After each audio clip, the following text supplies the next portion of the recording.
முடிச்சிட்டேனே. மேலே 3 பார் 4 பந்து இருந்துச்சு, அதுக்கே அடிச்சுட்டு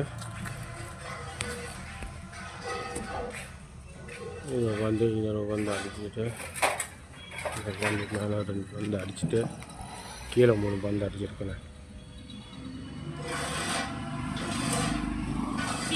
1 2 3 4 பந்து இன்னும் கீழே இருக்குண்ணே.